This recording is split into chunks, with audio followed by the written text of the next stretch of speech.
God first morning po mga kapatid. God first morning. Morning po. Good morning, mga kapatid. Morning po. First morning po. Morning. po. Happy first morning po. Dito na po ba si Ma'am Josephine? Wala pa po. Kaya tayo po mga kapatid ay manalangin. Kapagpala, mahabagin po namin Diyos. Isang napakabuting umaga sa oras nito na kami po ay lumapit sa inyo. Pagpasalamat, pumuri, at takilain po kayo. Sapagkat minsan pa kami po inyong ginangon, ginising sa umagang ito. Taglay ng buhay at lakas. Sa oras na ito, Panginoon, kami po muling magpapailan lang ng aming pong mga tinig, papuri at pasasalamat. Samantalang kami po, Panginoon, ay sasamba sa inyo pong banal na kalooban. Hiningi po namin ang pakikisama ng banal na Espiritu na siya po namin maranasan. Ito po aming dalangin. Salamat po sa pagdinig sa matamis na pangalan ng aming pong Panginoong Yesus. Amen. Amen. Amen. Amen. Amen. Yan. So, Sir Edmond, tuloy po natin. Good morning po. Happy Sabbath. Happy mission. Happy God first morning po. Pasensya na po. Happy God first morning. Hindi ako ready. God first morning po sa lahat. At tayo po ay nasa unang araw ng March. Welcome po kayo sa God first morning. Ayan. Nasa missional evening pa po ako at wala pang masyadong tulog. Buti hindi happy po AY natin. sinabi mo. Ha? Buti hindi happy AY sinunod mo. Naikot ko na lahat na Happy Sabbath, Happy Missional Evening. Ayan, mga kapatid, welcome po tayo. Tayo po ay nasa 58. Gisingin na po natin ang ating po mga kapatid. At simulan po natin ang ating umaga ng may sigla. At purihin po natin ang ating pong Panginoon sa umagang ito. At kasama po natin ngayong umagang maglilingkod sa Panginoon sina Sister Clara Espina para po sa Bible reading, sina Pastor Noel Bernales at Pastor Raul Riquito para po sa mga reflections, at mamaya po sa Jesus Prince pangunahan po tayo ni Sister Feli Gutcheco at si Pastor Joey De Ocampo naman po sa Councils on Stewardship. Mga kapatid, kung ready na po tayo, ilabas po natin ang ating mga Biblia. Tayo po ay magbabasa ng salita ng Diyos at tawagin na po natin si Sister Clara Espina na pangunahan po tayo sa pagbabasa ng 2 Kings chapter 6. Yan, magandang umaga po at happy God first morning po sa lahat. Tayo po ngayon ay nasa chapter 6 ng 2 King. Naririnig po ba? Narinig po. Yes po. Yes po. Open cam.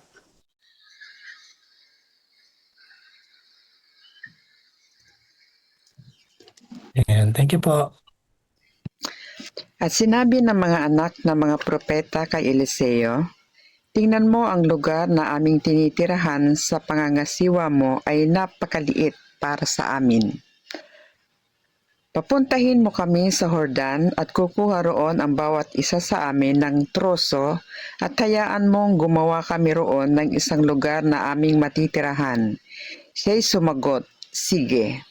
At sinabi ng isa sa kanila, maaari bang ikalugod mo na sumama ka sa iyong mga lingkod? At siya'y sumagot, ako'y sasama. Kaya't siya'y sumama sa kanila. Nang sila'y dumating sa Jordan, sila'y nagsiputol ng mga punong kahoy. Ngunit samantalang ang isa'y pumuputol ng troso, ang talim ng palakol ay nalaglag sa tubig at siya'y sumigaw, nako, Panginoon ko, iyon ay hiram lamang. Sinabi ng tao ng Diyos, saan ito bumagsak? Nang ituro sa kanya ang lugar, pumutol siya ng isang patpat at inihagis doon at pinalutang ang bakal. At kanyang sinabi, kunin mo. kaya't kanyang iniabot iyon ng kanyang kamay at kinuha iyon. Minsan ang hari ng Syria ay nakikipagdigma sa Israel. Siya'y sumangguni sa kanyang mga lingkod. Kanyang sinabi, "Sa gayo't gayong lugar ay ilalagay ko ang aking kampo." Ngunit ang tao ng Diyos ay nagsugo sa hari ng Israel na nagsasabi, "Mag-ingat ka na huwag dumaan sa lugar na ito, sapagkat darating ang mga taga-Syria doon." Nagsugo ang hari ng Israel sa lugar na sinabi sa kanya ng tao ng Diyos. Ganoon niya laging binabalaan siya, kaya't kanyang iningatan ang kanyang sarili roon na hindi lamang minsan o makalawa. Ang isipan ng hari ng Syria ay lubhang nabagabag dahil sa bagay na ito. Kanyang tinawag ang kanyang mga lingkod at sinabi sa kanila, "Sabihin ninyo sa akin, sino sa atin ang nasa panig ng hari ng Israel?" Sinabi ng isa sa kanyang mga lingkod, "Wala po, Panginoon ko, o hari." Si Eliseo, ang propetang nasa Israel, ang nagsasabi sa hari ng Israel ng mga salita na iyong sinabi sa iyong silid-tulugan. At kanyang sinabi, "Humayo ka at tingnan mo at kung saan siya naroroon upang ako'y makapagsugo at dakpin siya." At sinabi sa kanya, "Naroon siya sa Dotan." Kaya't siya'y nagsugo roon ng mga kabayo, mga karwahe at isang malaking hukbo. Sila'y dumating ng gabi at pinaligiran ang lungsod. Kinaumagahan nang ang lingkod ng tao ng Diyos ay bumangong maaga at tumabas, isang hukbo na may mga kabayo at mga karwaheng nakapaligid sa bayan. At sinabi ng kanyang lingkod, "Kahabag-habag tayo, Panginoon ko. Paano ang ating gagawin?" At siya'y sumagot, "Huwag kang matakot sapagkat ang mga kasama natin ay higit kaysa mga kasama nila." Si Eliseo ay nanalangin at nagsabi, "Idinadalangin ko sa iyo, Panginoon, na buksan mo ang kanyang mga mata upang siya'y makakita." At binuksan ng Panginoon ang mga mata ng binata at siya'y nakakita. Ang bundok ay puno ng mga kabayo at mga karwahe ng apoy sa palibot ni Eliseo. Nang ang mga taga-Syria ay dumating laban sa kanya, nanalangin si Eliseo sa Panginoon at nagsabi, "Idinadalangin ko sa iyo na bulagin mo ang mga taong ito," at kanyang binulag sila ayon sa salita ni Eliseo. At sinabi ni Eliseo sa kanila, "Hindi ito ang daan at hindi ito ang lungsod. Sumunod kayo sa akin at dadalhin ko kayo sa taong inyong hinahanap." At kanyang dinala sila sa Samaria. Pagkarating nila sa Samaria, sinabi ni Eliseo, "O Panginoon, imulat mo ang mata ng mga lalaking ito upang sila'y makakita." Iminulat ng Panginoon ang kanyang mga mata at kanilang nakita na sila'y nasa loob ng Samaria. Nang sila'y makita ng hari ng Israel, sinabi niya kay Eliseo, "Ama ko, papatayin ko ba sila? Papatayin ko ba sila?" Siya'y sumagot, Huwag mo silang papatayin. Papatayin mo ba ang binihag ng iyong tabak at ng iyong pana? Maghain ka ng tinapay at tubig sa harapan nila upang sila'y makakain at makainom at magsiparoon sa kanilang Panginoon." Kanyang ipinaghanda sila ng malaking handaan at nang sila'y makakain at makainom, kanyang pinahayo sila at sila'y pumunta sa kanilang Panginoon. At ang mga taga-Syria ay hindi na sumalakay pa sa lupain ng Israel. Pagkatapos nito, tinipon ni Ben-Hadad na hari ng Syria ang kanyang buong hukbo at sila'y umahon at kinubkob ang Samaria. Nagkaroon ng malaking tagutom sa Samaria habang kanilang kinukubkob ito hanggang sa ang ulo ng isang asno ay ipinagbili sa halagang 80 siklo ng pilak at ang ika-4 na bahagi ng isang takal ng dumi ng kalapati sa halagang 5 siklo ng pilak. Habang ang hari ng Israel ay dumaraan sa ibabaw ng pader, sumigaw ang isang babae sa kanya nagsasabi, "Saklolo, Panginoon ko o Hari." Kanyang sinabi, "Hindi, hayaan mong sakluluhan ka ng Panginoon. Paano kita matutulungan mula sa giikan o sa ubasan?" Ngunit tinanong siya ng hari, "Ano ang iyong daing?" Siya'y sumagot, sinabi ng babaeng ito, "Sa akin, ibigay mo ang iyong anak. Kakainin natin siya ngayon at kakainin natin ang anak ko bukas." Kaya't niluto namin ang anak ko at kinain namin siya. Nang sumunod na araw, sinabi ko sa kanya, "Ibigay mo ang iyong anak upang makain natin siya." Ngunit kanyang ikinubli ang kanyang anak. Nang marinig ng hari ang mga salita ng babae, kanyang pinunit ang kanyang suot. Nagdaraan siya noon sa ibabaw ng pader at ang taong bayan ay nakatingin, at siya noon ay may suot na pangilalim na damit sako. At kanyang sinabi, "Gawing gayon ng Diyos sa akin, at lalo na kung ang ulo ni Eliseo na anak ni Shaphat ay manatili sa kanyang mga balikat sa araw na ito." Kaya't ang hari ay nagsugo ng isang tao mula sa kanyang harapan. Noon si Eliseo ay nakaupo sa kanyang bahay at ang matatanda ay nakaupong kasama niya. Bago numating ang sugo, sinabi ni Eliseo sa matatanda, Nakikita ba ninyo kung paanong ang anak ng mamamatay taong ito ay nagsugo ng isang tao upang pugutin ang aking ulo? Pagdating ng sugo, sarhan ninyo ang pintuan at hawakan ninyo ang pinto laban sa kanya. Di ba ang tunog ng mga paa ng kanyang Panginoon ay nasa likuran niya? Samantalang siya'y nakikipag-usap sa kanila, dumating ang sugo at kanyang sinabi, "Ang kasamaang ito'y mula sa Panginoon. Bakit pa ako maghihintay sa Panginoon?" Ito po nagtatapos ang Amen. mensahe. Amen. Amen. Amen. Amen. Amen. Amen. Amen. Po, ayan na po si Ma'am Josephine. Ma'am Josephine, good morning po. Good morning po. Good first morning, Ma'am Jo. God first morning po, Pastor.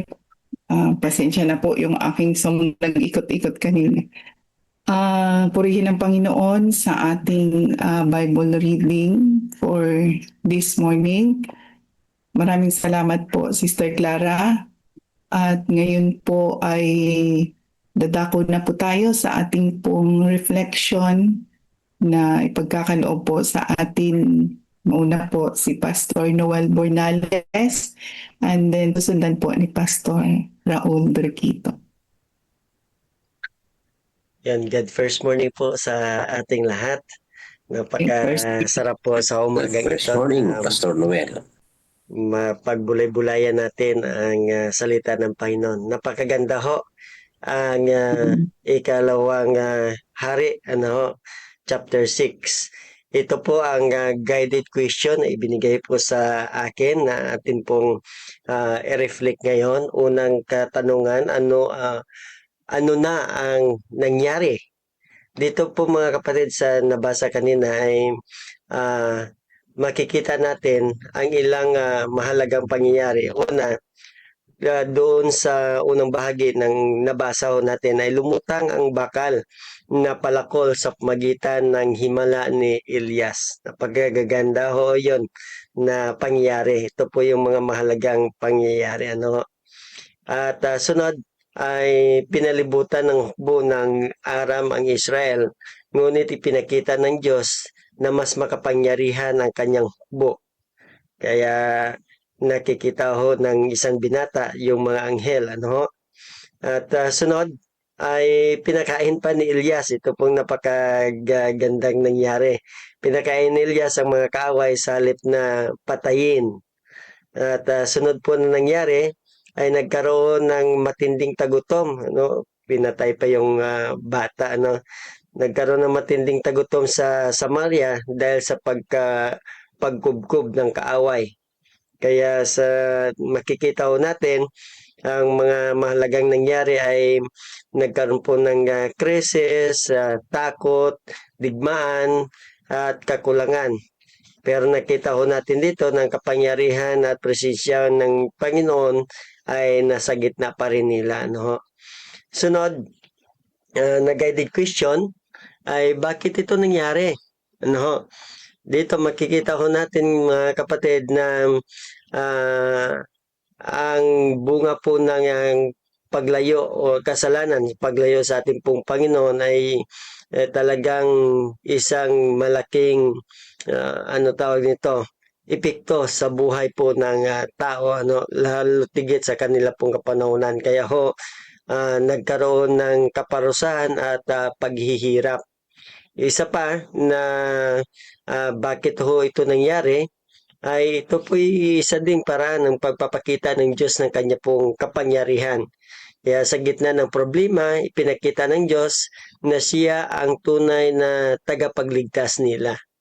Kaya makikita ho natin mga kapatid na hindi lang basta problema, ito ay pagkakataon para makita kung sino ang tunay na pagtitiwalaan ng tao. Ano? At dito din makikita natin, mapupulot ho natin na aral na sa gitna po ng maraming pong problema na kinakaharap natin sa kasalukuyan, ang ating pong Panginoon na hindi nagpapabaya.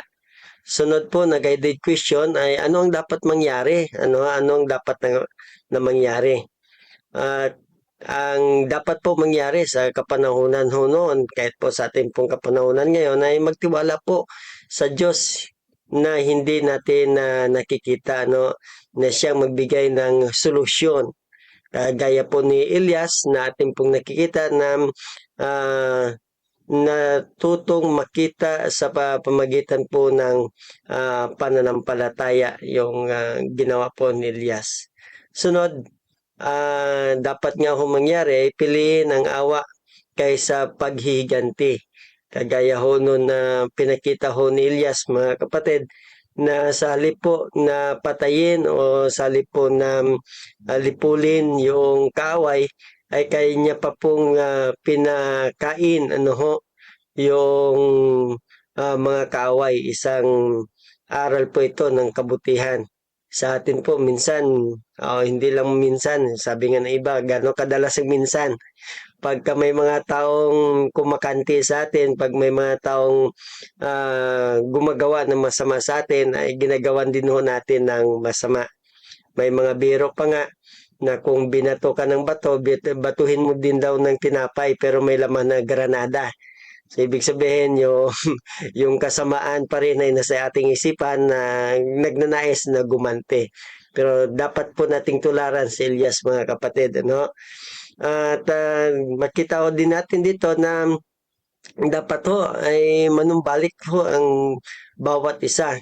Kaya ang tunay na solusyon po sa krisis ay ang pagbalik loob sa ating pong Panginoon, hindi lang ang pansamantalang tulong, pagbalik loob.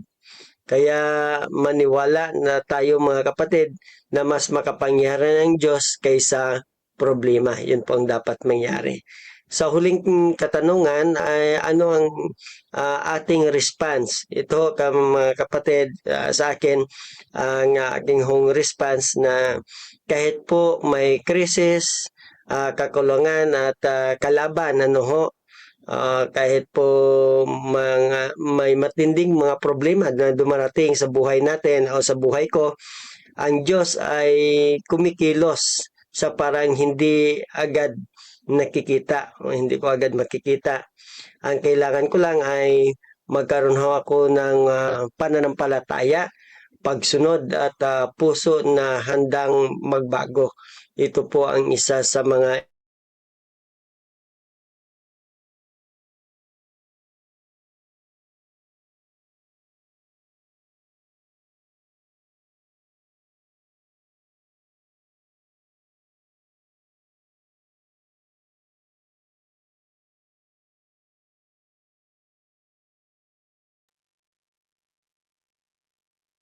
Parang nawala po yung signal ni Pastor Noel. Naghang po siya. Sige po.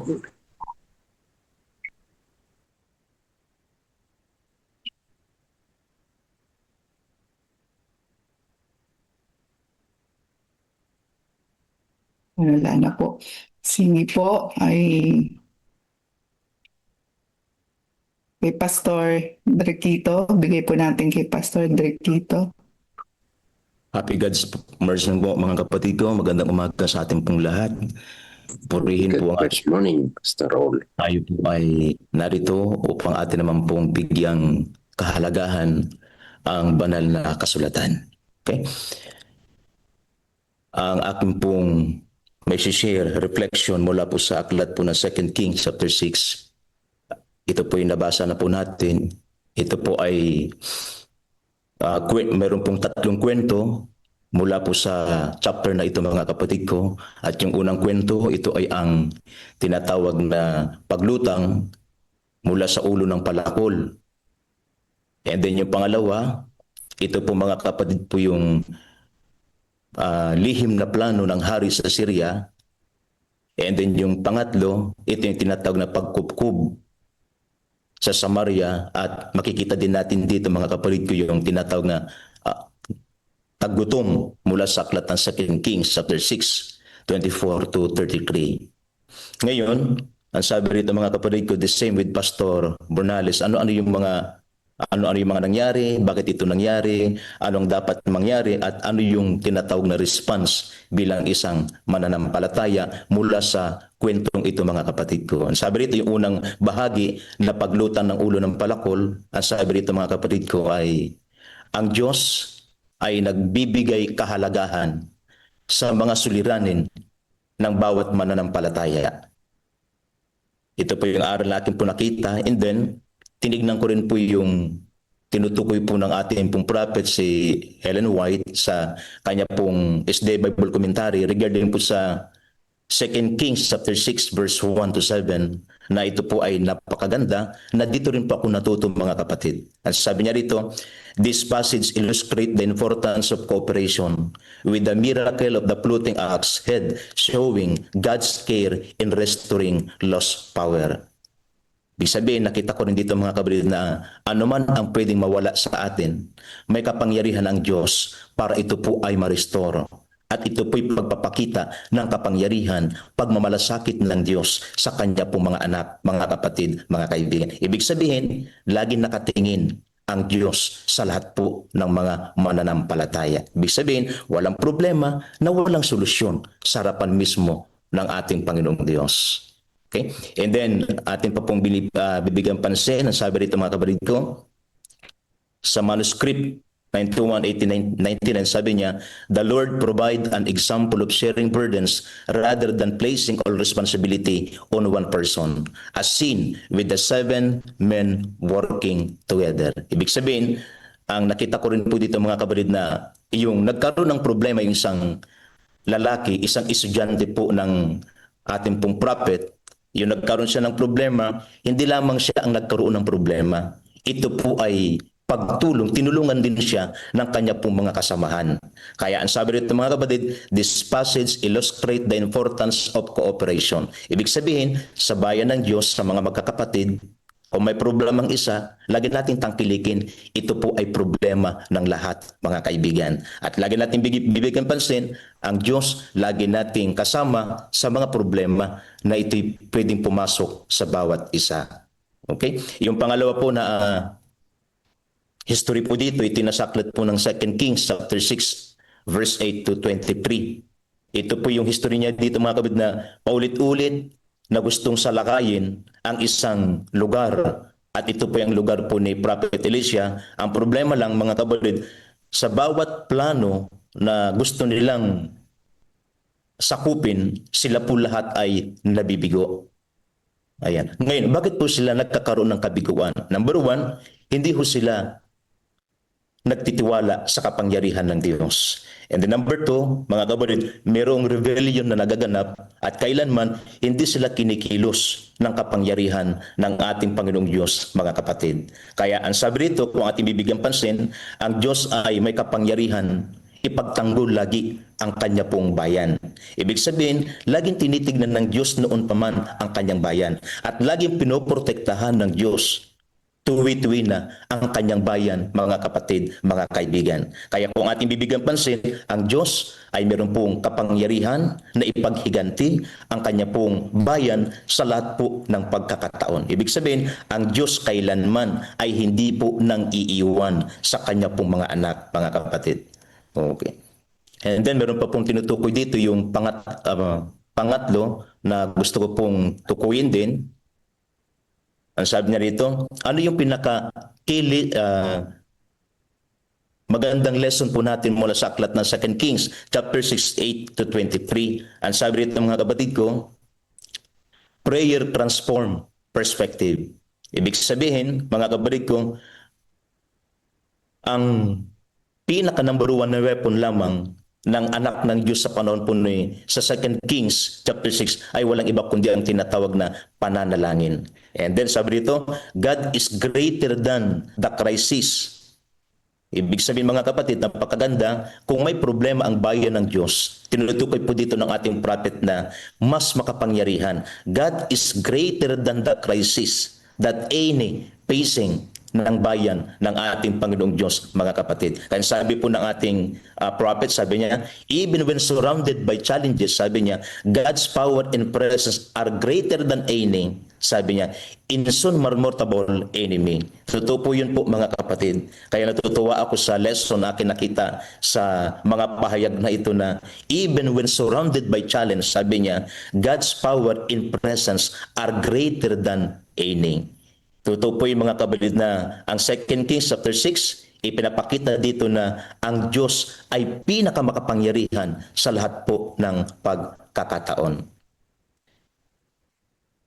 Then isa pa po, yung pinakalas po dito na gusto ko pong tukuyin din naman.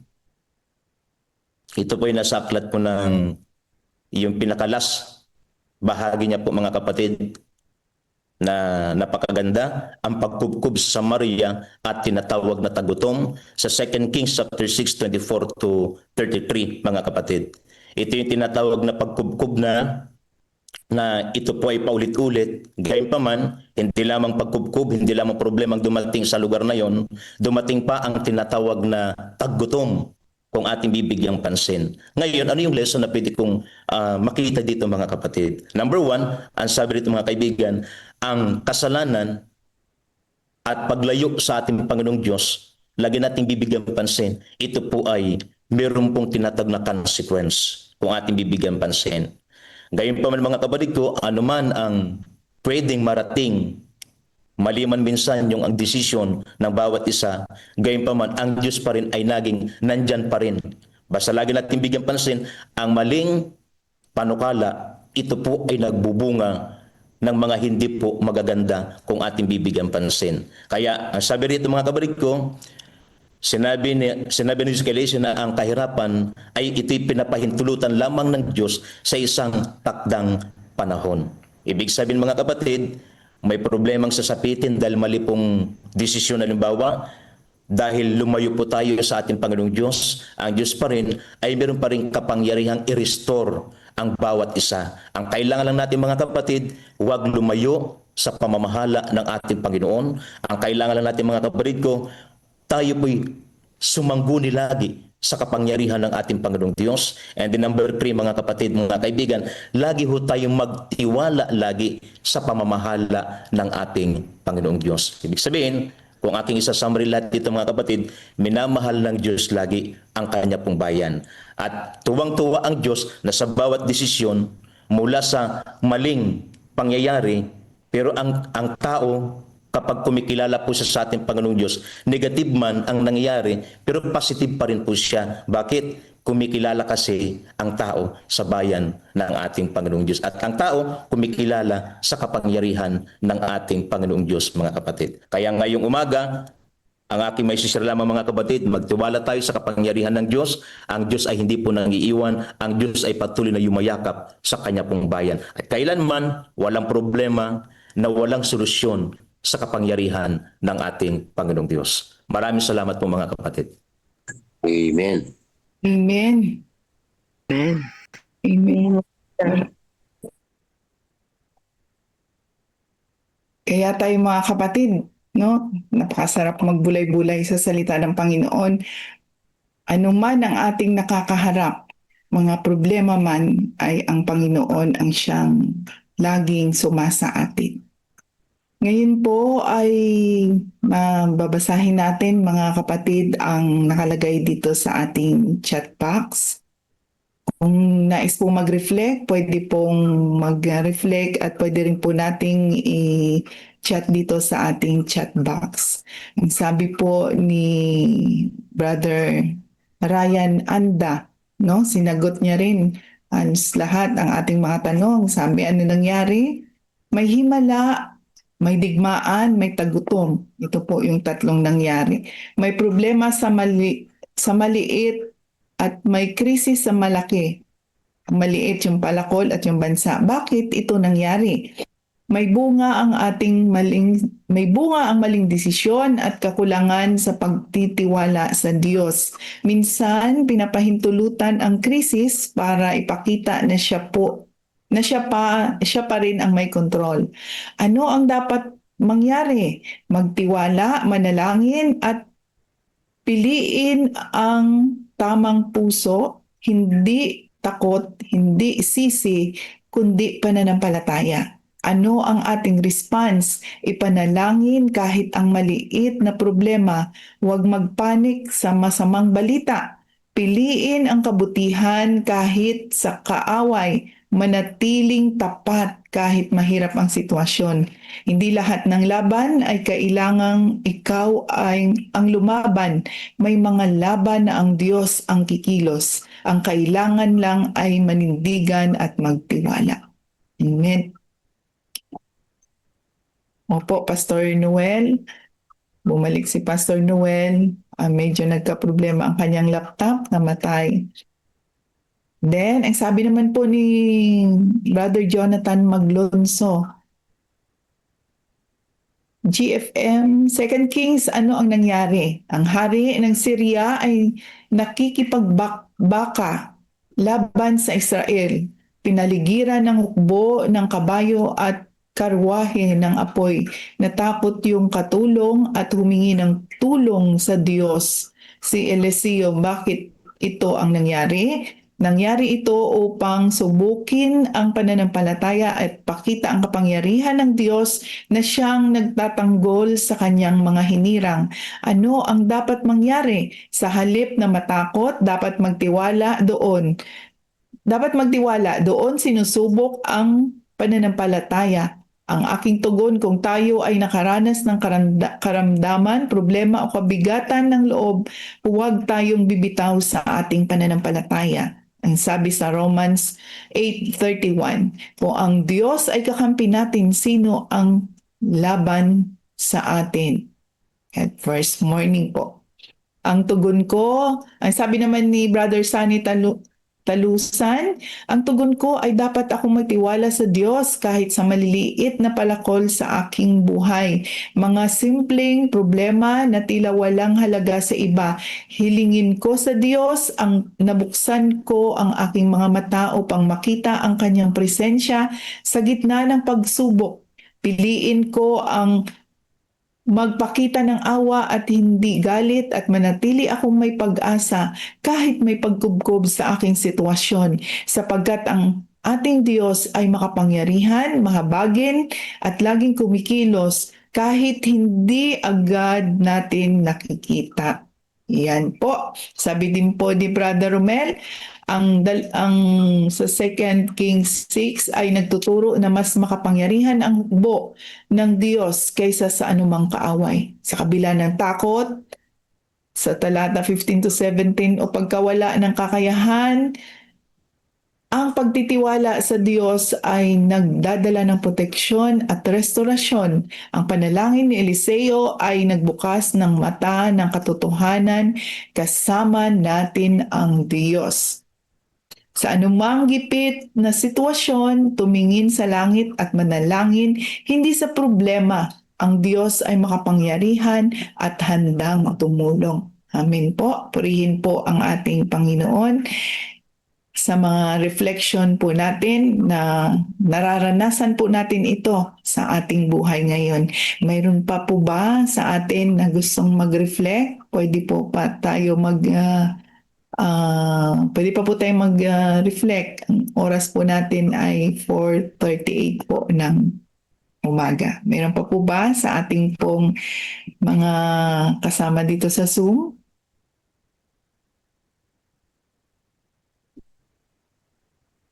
Binabati rin po natin ang ating pong mga sumusubaybay sa ating pong God First Morning sa Facebook at sa ating pong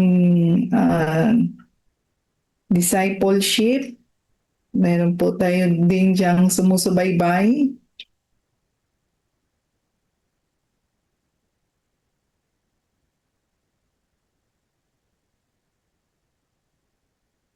Ayan po. Meron.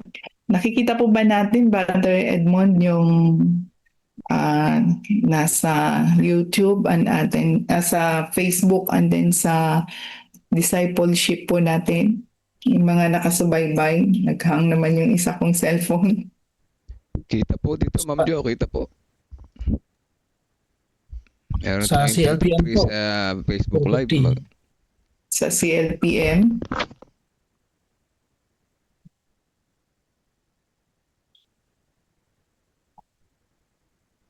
Yun din po yun. Ako rin po yung nag-propose magka-mix po yung CLPM at saka yung God First More, yung Discipleship Ministry ngayon. Ano sila, yung join na yung number nila ng viewers.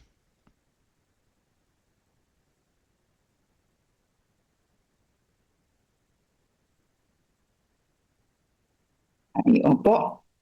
So, mayroon pa po bang magre-reflect, mga kapatid?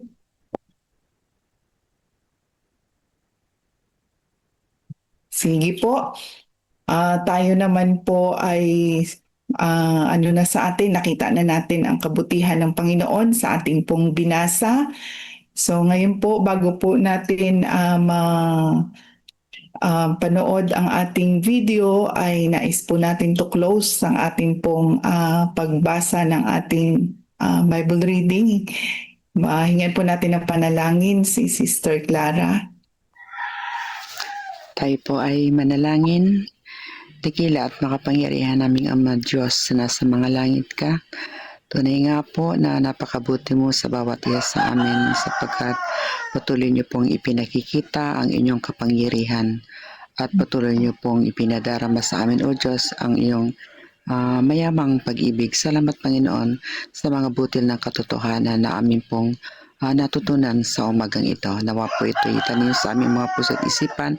Patuloy po kami magtiwala sa inyo sapagkat tunay nga po na kayo ang patuloy na nagkakaloob ng lahat ng mga bagay na aming pangangailangan, O Diyos. Kaya salamat po ng marami sa patuloy na pagtugon ninyo ng aming mga dalangin. Muli po namin ibinabalik sa inyo ang papurit pa sa salamat sa tanging pangalan ng aming tagapagligtas na si Jesus. Amen. Amen.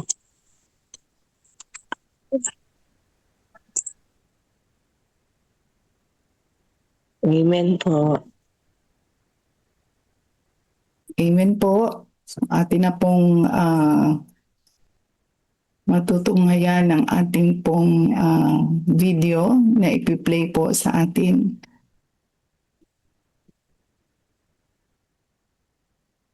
Brother Edmo, Opo, kung intro Diyos sa ako'y story ay sa Brother Melvin. Pagkatapos bumalik ni Jesus sa langit, naiwan sa kanyang mga alagad ang dakilang tungkulin na dalhin ang ebanghelyo sa buong mundo. Puspos ng banal na espiritu, ang mga lalaki at babaeng ito ay buong tapang at kapangyarihan na ipinangaral ang mensaheng kanilang natanggap at abutin ang lahat ng sulok ng mundo. Ngunit hindi ito nangyari nang walang matinding pagtutol. Una mula sa mga Hudyo at pagkatapos mula sa pamahalaang Romano. Maraming Kristiyano ang nanatiling tapat hanggang kamatayan. tiniis ang pagpapahirap at kahihiyan sa harap ng mga masayang manood sa Circus Maximus at Colosseum sa Roma at sa buong imperyo. Gayunpaman, ang dugo ng mga martir ay naglatag ng daan para lalo pang lumaganap ang ebanghelyo. Pagkalipas ng mga taon ng pag-uusig ng mga emperador ng Roma, isang emperador na nagngangalang Constantine ang nagpahayag ng kanyang pagtalima sa Kristyanismo noong 312 AD. Naging tanyag ang Kristyanismo, ngunit kasabay nito ay pumasok din sa simbahan ang maraming paganong kaugalian at simbolo, lalo na sa Roma. Ang obispo ng Roma ay unti-unting nagkaroon ng higit na kapangyarihan at autoridad at nagsimulang tutulan at usigin ang mga taong kumikilala kay Jesus lamang bilang ulo ng iglesia at tumatanggap sa Biblia lamang bilang pinakamataas na pamantayan ng katotohanan. Upang makatakas sa lumalalang pag-uusig, ang tunay na bayan ng Diyos ay umatras patungo sa mga liblib na lugar ng Europa.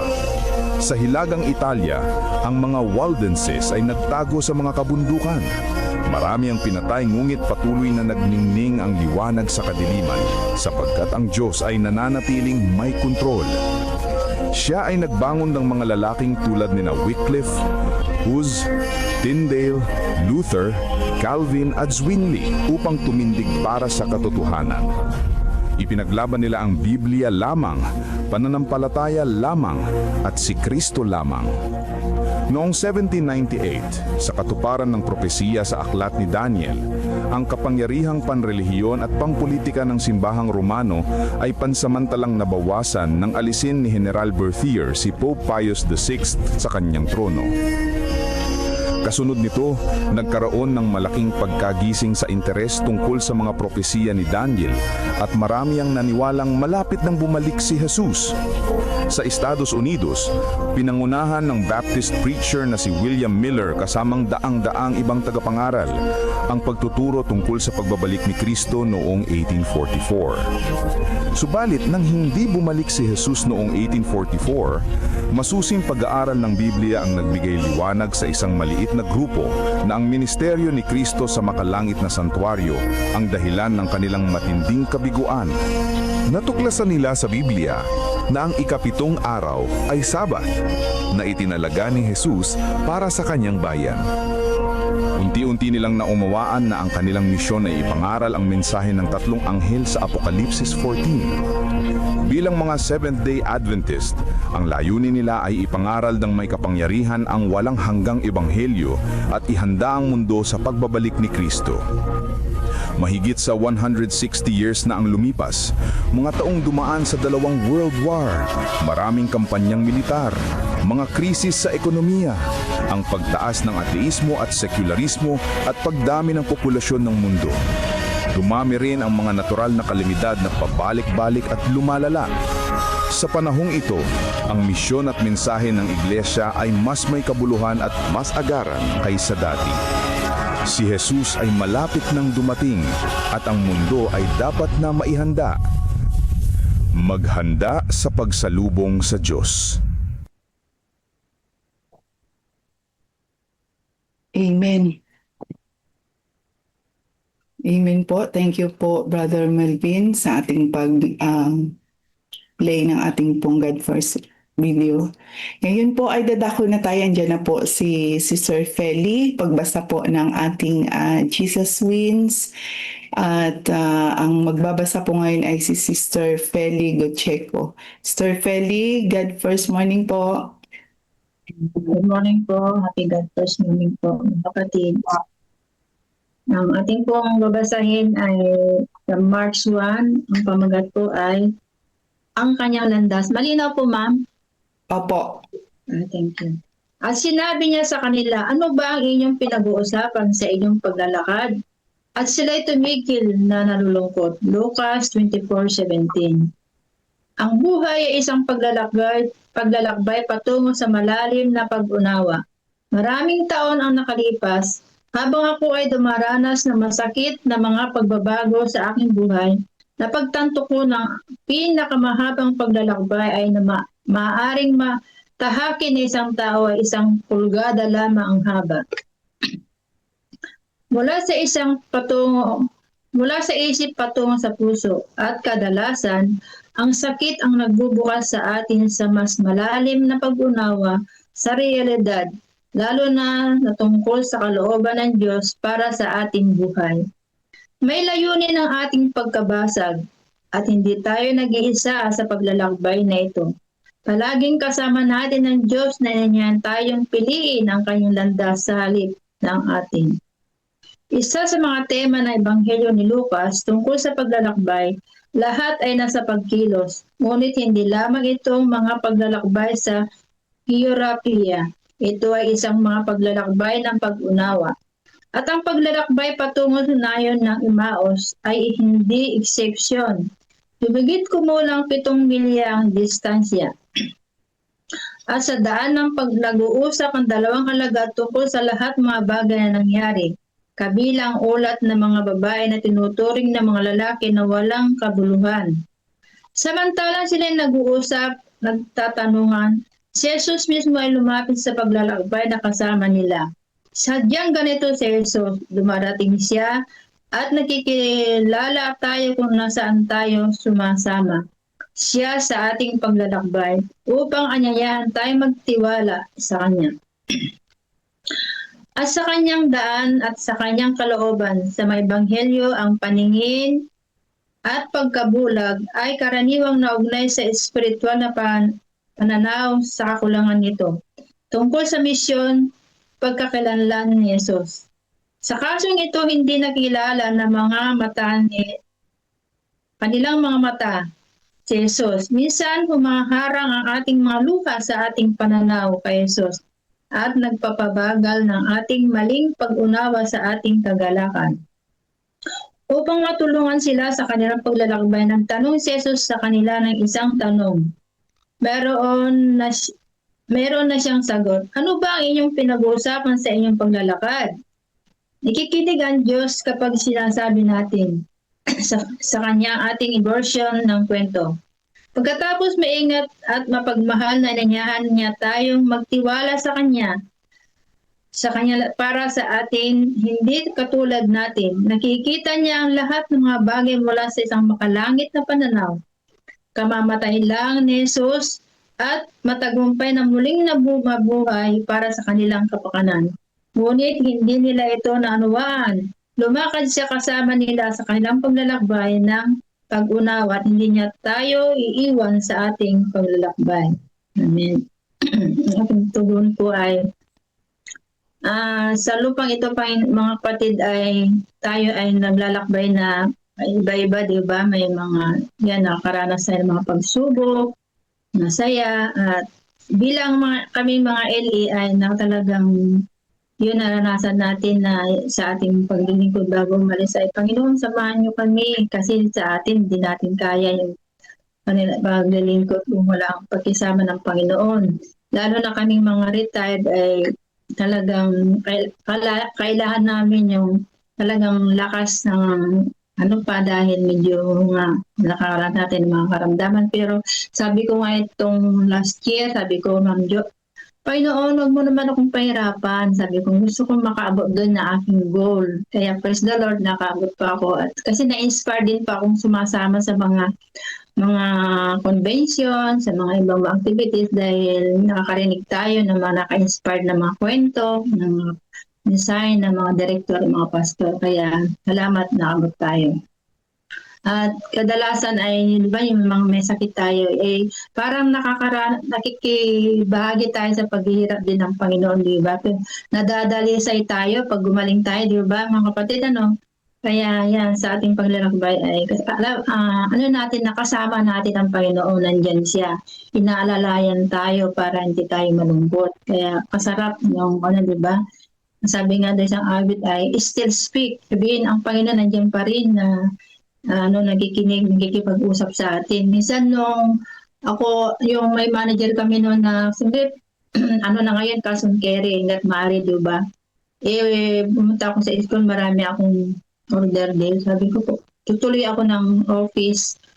Sabi ko, Panginoon, sabi ko, marami akong order, pero konti lang ang dala ko.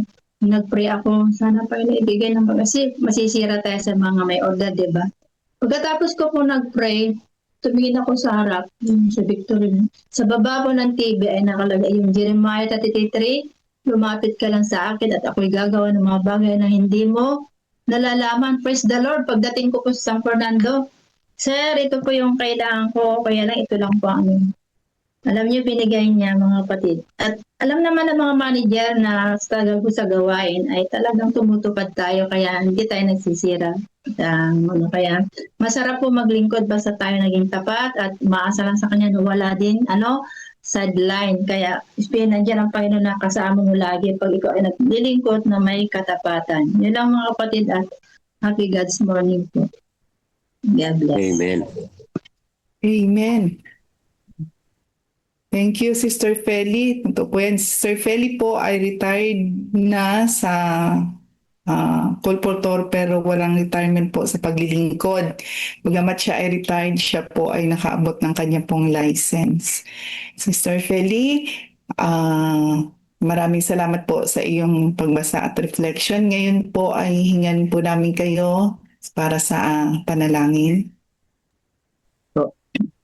Panginoon, maraming salamat po sa inyong pagkisama sa aming gawang devotional. Salamat sa madaming mensahe, Panginoon. Tunay nga na kayo ang kasama sa aming paglalakbay sa lupang ito. Na yung mga pagsubok na aming dadalanan, pero nandiyan kayo umaalalay lagi dahil mahal nyo kami, Panginoon. Gusto pa nyo kami magamit.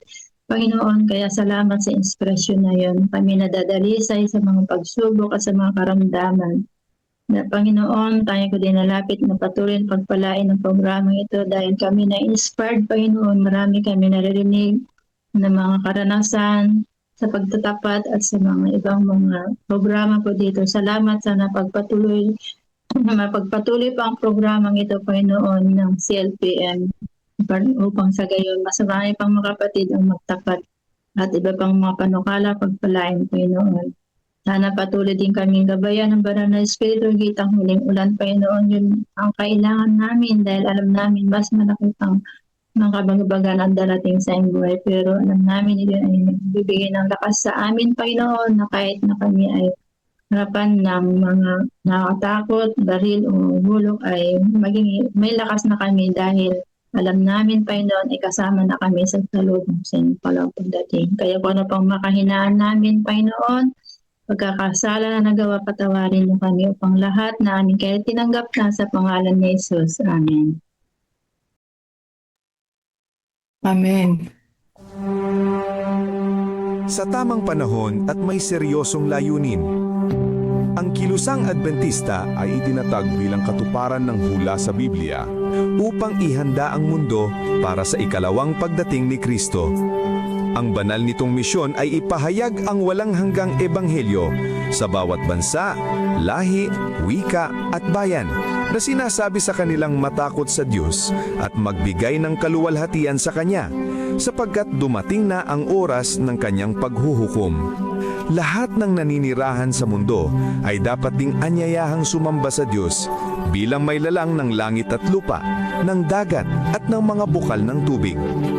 Sa Gawa 1:8, itinuro ni Jesus ang 3 saklaw ng misyong kailangang maabot: Jerusalem, buong Judea at Samaria, at hanggang sa dulo ng daigdig. Mula pa sa simula, nauunawaan ng mga pioneer ng iglesia na ang napakalaking gawaing ito ay hindi maaring maisakatuparan ng isang tao lamang o ng mga magkakahiwalay at hindi nagkakaisang bahagi ng iglesia. Alam nila na ang tanging paraan upang makamit ang layunin nito ay sa pamamagitan ng pagtulad sa simbahang apostoliko, pagkakaisa sa layunin at pagkakaroon ng lahat ng bagay na magkakasama.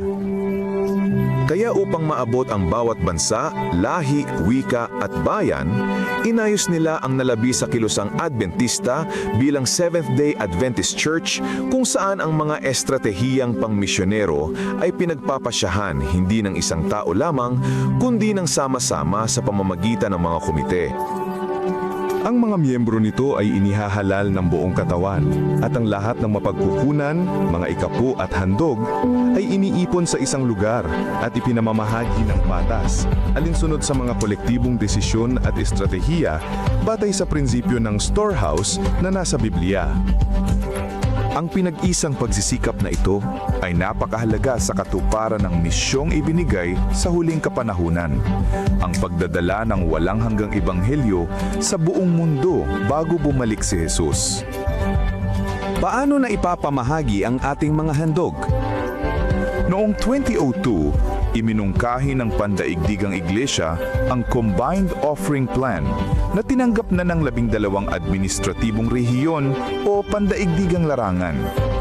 Bagamat iginagalang ang mungkahi ng mga nagbibigay tungkol sa patutunguhan ng kanilang handog, ang planong ito ay nagmumungkahi na lahat ng hindi itinalagang handog ay dapat otomatikang ipamahagi ayon sa mga saklaw ng misyong pangheograpiya na binanggit ni Jesus sa Gawa 1:8. 50 to 60% ng lahat ng hindi itinalagang handog ay nananatili sa lokal na antas, kadalasan sa lokal na iglesia. 20 to 30% ay inilalaan para sa misyong pangrehiyon na pinapangasiwaan ng conference o mission. 20% ay pinapangasiwaan ng General Conference at inilalaan para sa pandaigdigang misyon. Sa pagsunod sa patnubay ng Combined Offering Plan, ang mga handog ay ipinamamahagi upang masuportahan ang lahat ng aprobadong proyekto, inisyatiba, ministeryo at rehiyon sa buong mundo. Sa kabilang banda, ang mga itinalagang handog na dapat sana ay ibigay lamang bilang karagdagan sa mga hindi itinalaga ay mahari lamang gamitin sa tiyak na proyekto na pinaglaanan nito na iniiwan ng iba pang pangangailaman ng hindi natutugunan. Ang pangakong handog. Ayon sa planong ito, ang mga miyembro ng iglesia ay inaanyayang sumamba sa Diyos sa pamamagitan ng regular na pagbibigay ng kanilang promise o pangako na isang sistematikong handog na ibinibigay pagkatapos ng ikapo. Ang pangakong handog ay ayon sa mga sumusunod. Regular, dahil ito ay binibigay tuwing may tinatanggap na kita o pagtaas sa kabuhayan. Sistematiko, sapagkat ito ay batay sa 1% ng kita na nagkasunduan na o ipinangako na sa Diyos. Ang handog na ito ay binibigay hindi lamang tuwing may panawagan o pangangailangan, kundi tuwing kinikilala ng isang miyembro na siya ay pinagpala ng Diyos. Ito ay ibinibigay bilang pagsamba, hindi donasyon, hindi upang makatanggap ng pagpapala, kundi bilang isang taus-pusong tugon sa mga biyaya ng Diyos. Ikapo at handog. Magkaiba, ngunit parehong mahalagang pondo. Mahalaga ang ikapo, ngunit ito ay may limitadong gamit. Maaari lamang itong gamitin ayon sa tiyak na patnubay ng Diyos sa Biblia at sa Espiritu ng hula. Kaya't may mga gastusin sa misyon na hindi maaaring tustusan ng ikapo. Ang handog naman ay isang hindi limitadong pondo na maaaring gamitin upang suportahan ang lahat ng pangangailangan sa misyon. Ang sistema ng pamamahagi ng handog na ito, nakahalintulad ng sistema ng ikapo, ay nakabatay sa pagkakaisa, pagtutulungan at pagtitiwala. Panawagan. Sa pamamagitan ng pangakong handog, mga hindi itinalaga, regular at sistematikong handog o sa pamamagitan ng pamamahagi ng iyong handog ayon sa mungkahing balangkas ng Combined Offering Plan, ay ikaw ay nagbibigay ng mahalagang suporta upang maihatid ang walang hanggang ebanghelyo sa bawat bansa, lahi, wika at bayan. At ang ebanghelyo ng kaharian ay ipangangaral sa buong mundo bilang patotoo sa lahat ng mga bansa at pagkatapos ay darating na ang wakas.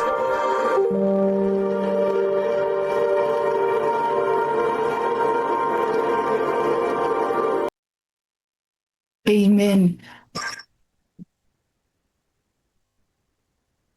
Ngayon po, tayo Amen. po ay Amen po, Sister Narisa. Maraming salamat po sa pag-play ng ating God First video. Ang ating pong speaker for this morning ay wala pong iba. Ang ating pong Area 4 Coordinator. Wala pong iba. Ang pinakapogi ngayon dahil siya ang speaker, Pastor Joey De Ocampo. God First morning, Pastor. Good morning po, God First morning po. Hindi po kayo nagkakamali, Ma'am Jo, ano? Dahil tayo ay nilalang ayon sa wangis ng Diyos, kaya inaangkin na rin natin ating sarili bilang magandang lalaki at gwapo sa harapan ng Panginoon. Amen? Amen. Amen. Amen. Dapat magkaroon po tayo ng mataas na self-esteem kapag pinag-usapan po yung ating itsura. Kasi nga po tayo ay Amen po. ayon sa wangis ng ating Panginoon. Bagamat magkakaiba ang hugis, ay bagay naman sa atin. Kaya nga ibigay pa rin natin ang papuri sa Panginoon sapagkat tayo pinagkalooban na magkakaibang hugis ng ating pong mukha, ng ating pong katawan. Okay, isa na naman pong magandang pagkakataon na tayo po ay makapagbulay-bulay ng mga prinsipyong magpapaalala sa atin kung paano tayo magkaroon ng matapat at malapit na relasyon sa ating pong Panginoon. Ang ating pong tatalakayin ngayon ay mula sa chapter 13 ng Council on Stewardship. Ano po? At ang ating pong tatalakayin ay may hawig doon sa tinalakay ni Pastor Marlon noong mga nakaraang araw. At magkakapariho pero mayroon pong mga prinsipyo na pwede po tayong makuha sa ating pong tuwing umagang pag-aaral. Ang pamagat po ng ating pag-aaral ay founded upon eternal principles. Bago po tayo magsimula, nais ko pong basahin sa inyo yung nasa Genesis chapter 28 verse 22. Ang sabi po rito, at sa lahat ng ibibigay mo sa akin ay walang pagsalang ibibigay ko sa iyo ang ikasampo. Okay. Mula sa talatang ito, ating pong bibigyan diin ang kahalagahan muli ng pag-iikapo.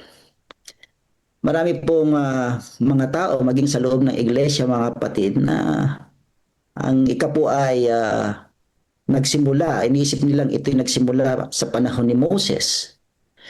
Pero kung ating pong titingnan yung pananaw ni Ellen G. White tungkol sa ikapo, ang sabi nga po niya, the tithing system reaches back beyond the days of Moses. So, tapos dinugtong niya, even as far back as the days of Adam. So, ibig sabihin, mga kapatid, ang pagbibigay o pagbabalik ng ikapo ay hindi ito isang batas lamang na binuo sa panahon ng lumang tipan, kundi ito isang usaping nangangahulugang ang pag-iikapo ay mayroon pong walang hanggang prinsipyo na nagdudulot at nagbibigay ng isang malalim at malapitang relasyon sa pagitan ng tao at sa anak ng Diyos. Alalahanin natin, mga kapatid, na ang pag-iikapo ay hindi isang gawa-gawa lamang ng iglesia o kaya imbensyon ng iglesia, kundi ito po ay prinsipyong makalangit na itinatag bago pa magkaroon ng bansa, bago pa magtayo ng mga templo o kaya tabernakulo noong unang panahon, o kaya bago pa magkaroon ng mga pagbubuo ng mga ceremonial laws during the time of Moses, ay nagkaroon na po ng prinsipyong makalangit na walang iba kundi ang kahalagahan ng pag-iikapo. Kaya nga, mga kapatid, tama itong sinabi ni Ellen G. White, na ang ikapo ay natatag sa walang hanggang prinsipyo. Alam po ba ninyo ang salitang arche? Ito po ay salitang Griego na mayroon po siyang mas malalim na kahulugan. Hindi lang basta isang salita, kundi isang salita na mayroon pong malalim na kahulugan. Na ang ibig pong sabihin ay simula, pinagmulan o kaya'y pundasyon ayon sa orihinal na disenyo ng Diyos. Kaya nga, sabi natin, ang pag-iikap po ay naganap at ibinigay bago pa magkaroon ng Sinai experience o kaya bago pa magkaroon ng tinatawag nating Levitical priesthood o bilang isang bansang Israel, tithing was there. Ang ibig sabihin mga kapatid, tinuturuan tayo sa ating pong kasalukuyang panahon na ang nagmamay-ari, okay, ng lahat ng mga bagay ay walang iba kundi ang Diyos. Siya ang tunay na may-ari ng lahat. Sa aklat po ng Awit, Kapitulo 24, talatang 1, ganito po ang sinabi. Ang lupa ay sa Panginoon at ang buong kapurihan niyaon. So, kung babalikan po natin ang mga unang tao, okay, kung babalikan natin si Eva at Adan, sila po ay tinuruan ng tamang paghahandog. At nahagip po ito ni Abel na kanilang anak. Naghandog po siya ng pinakamahusay na paghahandog sa harapan ng Diyos. And after that generation, sumunod yung ating po mga patriarka, kagaya nga po ni Abraham. Okay, lagi po natin ginagamit ang ilustrasyong ito. Nagbigay siya ng ikapo kay Melchizedek. At maging si Jacob sa panahon ng kanyang pag-iisa, siya po ay nangakong magbigay din ng ikasampung bahagi sa ating pong Panginoon. Ibig sabihin mga kapatid, ang pag-iika po ay hindi sapilitan, kundi ito ay kusang pagbabalik na mayroon pong kinalaman kung papaano mabigyan ng kapurihan ang Diyos. Ito'y nangangahulugan ng personal na pagsamba sa ating pong Panginoon sa panahon na tayo po ay nagbabalik ng ating pong ikapo at handog. Pansinin po ninyo ang Awit 24 verse 1 na binasa natin kanina. Ang sabi dito, ang lupa ay sa Panginoon at ang buong kapurihan niyon. Kaya kung si Eva at Adan, si Abel, Abraham at Jacob ay nagbigay ng offering and tithe, ay dahil sa kapurihan ng Panginoon at mayroong pagkilala na ang Diyos ang siyang nagmamay-ari ng lupa. So, ang nais ng Diyos mga kapatid ay kung papaano natin buksan o ibukas ang ating pong puso sa Kanya. Actually, lagi nating naririnig, hindi kailangan ng Diyos yung pera. Ang kailangan ng Diyos, yung puso. Ito yung gustong kilalanin ng Diyos at gusto nating makilala yung kahalagahan ng puso samantalang may dalang pagkakaloob ng handog at ng ating ikapo sa harapan ng ating Panginoon. So, that's the first thing that we have to remember. Ang ikapo ay nakabase sa magpawalang hanggang prinsipyo. Ito ay makalangit na prinsipyo bago pa magkaroon ng malawak at mahabang kasaysayan ang mundo at ang mga tao. Ikalawa, dito sa sinabi ni Ellen G. White, maaring makakuha tayo ng ikalawang prinsipyo na ang pagbibigay at pagbabalik ng ating pong ikapo ay pagpapahayag ito ng ating malalim na pagpapasalamat sa harapan ng ating Panginoon. Pansinin po ninyo yung sinabi ni Ellen G. White. Sabi niya, in offerings, they were to manifest their appreciation of His mercies and blessings. Okay. Ang pagkakaloob ay dapat nagpapakita kung paano natin kinikilala yung kahabagan at pagpapala ng Diyos. Ibig sabihin, nangungusap po ito ng isang pagpapasalamat na maging ugali ng isang taong nag-aangking kumikilala sa Diyos at kumikilalang mayroong pananampalataya sa Diyos. Naririnig po natin lagi mga kapatid yung salitang Eucharist at lalo na sa iglesia ng Katolisismo, ano? Okay? Lagi nating naririnig itong salitang Eucharist. Ang salitang ito po ay galing sa salitang Grego na Eucharistia. Mayroon pong malalim na kahulugan ng pagpapasalamat o kaya thanksgiving sa harapan ng ating Panginoon. Kaya kapag tayo po ay nagbabalik ng ating pong ikapo, okay, nagbibigay ng ating ikapo mga kapatid, para bagang sinasabi natin na, Panginoon, ikaw ang nagbibigay ng lakas sa akin.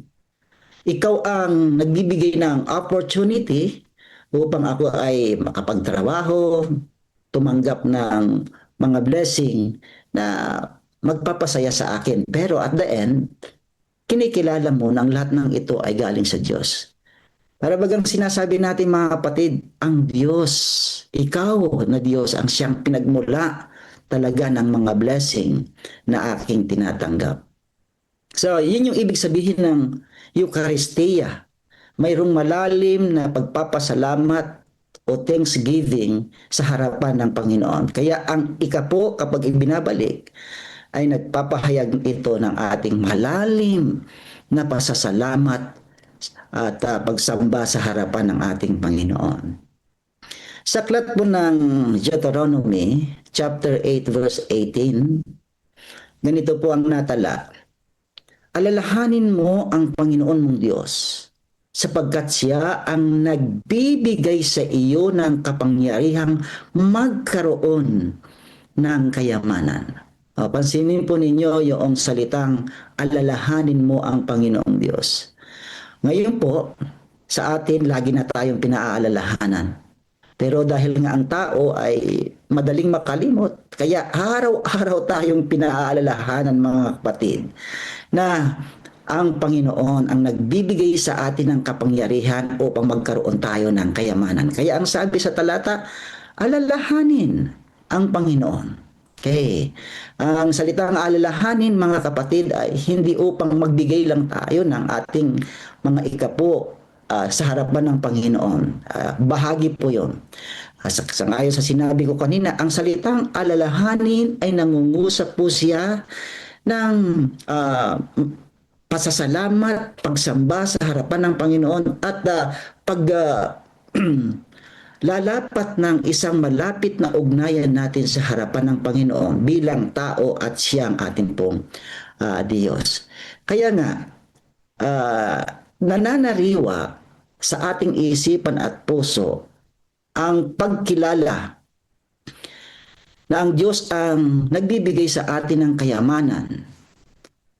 Una sa paraan ng ating pong pagkakaloob at pagbabalik ng ating pong ikapo. Kapag walang patid po nating ipinagkakaloob ito, kagaya ng mga pangungusap, mga salitang ginagamit natin na systematic giving, regular giving, ang ibig sabihin lamang mga kapatid ito, hindi po ito nagpapatid ng ating pong malapit na ugnayan sa ating pong Panginoon kapag lagi po nating itong ginagawa.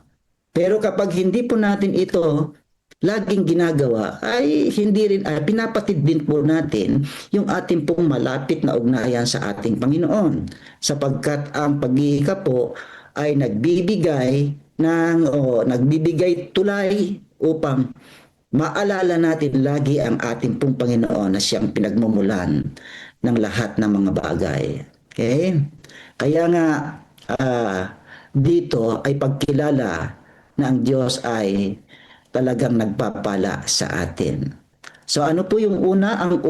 Ang ikapo ay founded in eternal principle. Ikalawa, ang ikapo ay nangungusap ng ating pong malalim na pagpapasalamat at pagsamba sa ating pong Panginoon. Ikatlo, ang ikapo ay kusang ipinagkakaloob at ibinabalik, hindi po ito sapilitan. Pansinin ninyo ang sinabi ni Ellen G. White dito sa ating pong babasahin. God does not compel men to give. That. Sinabi niya, all must be voluntary. So, mayroon pong malalim na kahulugan kung bakit binanggit ni Ellen G. White yung salitang voluntaryo. Kaya kusang loob. Sapagkat ito po ay galing sa salitang Griego na hikoseios. Nangangahulugan po ito na kusang loob o malalim na pagkakaloob, voluntaryong pagkakaloob sa harapan ng ating Panginoon. Hindi po kinukuha ng Diyos, mga kapatid, ang ating pong mga ikapo sa pamagitan ng puwersa, no? Okay. Hindi po siya tax collector, alalahanin po natin siya. Siya ay ating amang Diyos na naghihintay na suklian ng ating pong mas malalim na pagmamahal yung kung ano ang ginagawa niya sa atin bilang kanyang mga anak. Kaya nga lagi natin nababasa at napapakinggan itong talatang ito na nasa 2 Corinthians chapter 9 verse 7.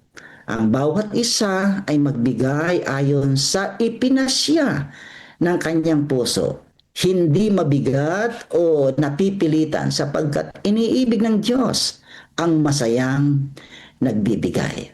Okay, pinakikita rito mga kapatid yung malayang pagkakaloob at saka systematic giving, offering man o tithe, ay pinakikita yung maayos na pagbabalik sa ating pong Panginoon, hindi po sa pamagitan ng puwersa o kaya ay sapilitan. Balikan po natin ang kasaysayan ni Jacob. Bakit nga ba nabanggit ni Ellen G. White? Okay. Kung titingnan po natin, si Jacob sa kanya pong sitwasyon, siya po ay takas dahil gumawa siya ng panlilinlang sa kanyang kapatid. At sa panahon na siya po ay nandoon sa ilang, masasabi po natin talagang wala siyang pera, nag-iisa siya. In fact, sinabi ni Ellen G. White at maging ng banal na kasulatan, ang kanyang unan ay bato. Pero mapapansin po ninyo, sa gitna ng kanyang kawalan, nangako po siya sa Panginoon. Ang sabi niya, sa lahat ng ibibigay mo sa akin, ay ibibigay ko ang 10. So mayroon pong pangako si Jacob. Ang ibig sabihin, ito po ang prinsipyong ito ay pagtitiwala, pananampalataya sa gitna ng kawalan. Alalahanin natin na si Jacob ay hindi po siya nangako pagkatapos po niyang tumanggap ng maraming pagpapala o kayamanan. Okay, kundi siya po ay nangako sa harapan ng Diyos na magbabalik ng kanyang ikapo samantalang siya ay wala pa, o kaya ibig sabihin wala pang siyang tinatanggap sa panahong yun na kayamanan. Habang wala pa siya, ay nagpasya na siya na ibabalik pagkakaloob niya yung 10 bahagi na ibibigay sa kanya ng Diyos. Alam niyo mga kapatid, yan ang tunay na kahulugan ng pananampalataya. At yan nga po ay natala sa aklat ng Hebreo, di po ba? Na ang pananampalataya ay pagtitiwala o pananampalataya sa hindi mo pa nakikita, sa mga bagay na hindi nakikita, mayroon ka ng ipinagpapasya. At yan po'y mula sa salitang Grego na pistis, pagtitiwala kahit wala pa o kahit hindi mo pa nakikita, mayroon ka ng deklarasyon na ipagkakaloob mo ang 10 bahagi sa harapan ng Panginoon. Kaya po ba natin yun mga kapatid? Na sa panahon na talagang wala tayo ay haharap tayo sa Panginoon at mangangako, Panginoon, alam kong hindi mo ititigil yung pagkakaloob mo sa akin at lahat ng ibibigay mo sa akin ay ibabalik ko ang 10. Amen? Mayroon na po agad tayong deklarasyon. Para bang sinasabi natin, Lord, nagtitiwala ako sa iyo para sa aking kinabukasan. Kapag tayo po ay nangako sa ganung paraan, parang sinasabi natin, ikaw na ang bahala, Panginoon, sa aking pong kinabukasan. Kung sakasakaling gumawa ako ng deklarasyon, okay, na ibabalik ko ang aking ikapo sa iyo, ay sapagkat naniniwala akong ikaw na ang bahala para sa aking kinabukasan.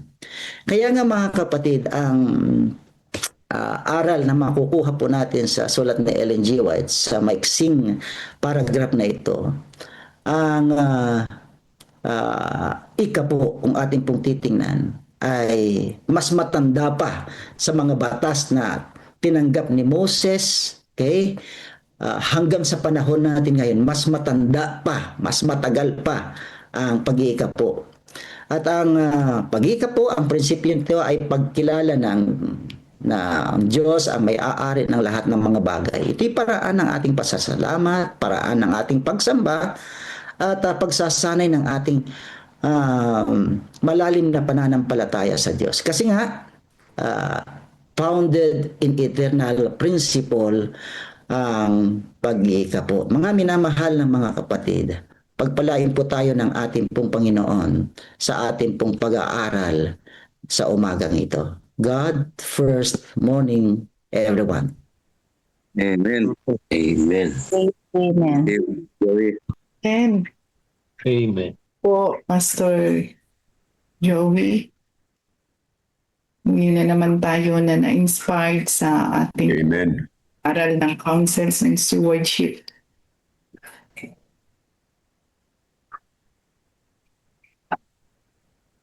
Ngayon po mga kapatid, tayo po ay dadako na po sa ating panalangin. Andyan po Brother Melvin or Brother Edmund, paki-flash na lang po yung ating prayer. Mayroon po bang mag-volunteer sa ating pong adoration and confession, mga kapatid? Ma'am, sige po. Ayan na pala, Sister Marilyn. Sige, si Sister Marilyn po ay siya yung sa adoration and confession. And then Sister Lolit Sescon, andyan po ba kayo? Yes po, Ma'am Jo. Ayan, God first morning. Sister Lolit, kayo po yung sa Thanksgiving and Supplication. Ayan, nakalagay na po yung ating pong focus ng ating prayer at yung mga prayer request po natin. Kung kayo din po may mga prayer request, pwede niyo pong ilagay sa ating chat box po nang mabasa po ng ating pong magpipray ngayong umaga. So, ang ating pong gagawin ay pag-play ng music ay 1 minute po na ating personal na mga panalangin. And then po after that ay susundan po ito ni Sister Marilyn Picard sa ating adoration and confession. At pagkatapos ni Sister Marilyn, Sister Lolit Sescon sa ating pong Thanksgiving and supplication.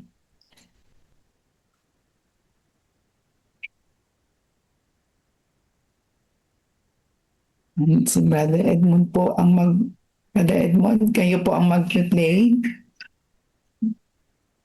Yan, tayo.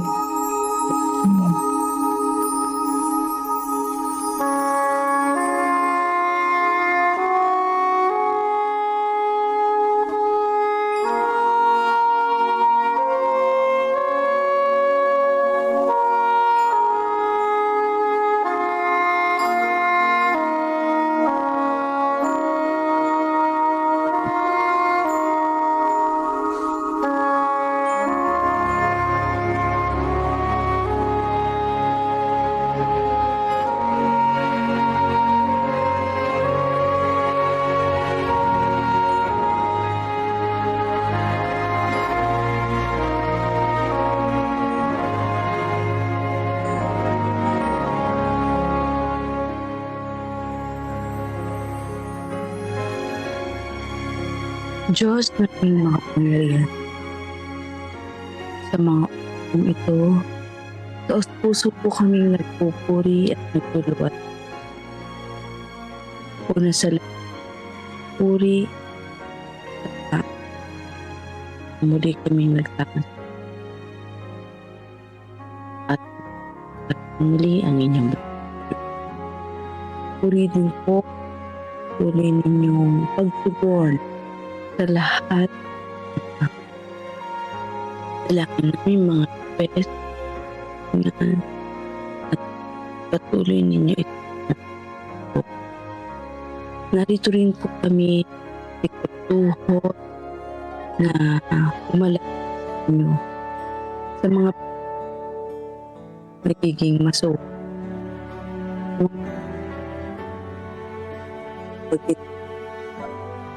Mga po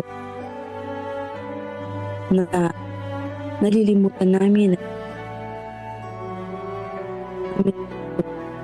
hinihingi ng inyo na tulong na ipaalala sa amin ng mga bagay na ilagay namin kayo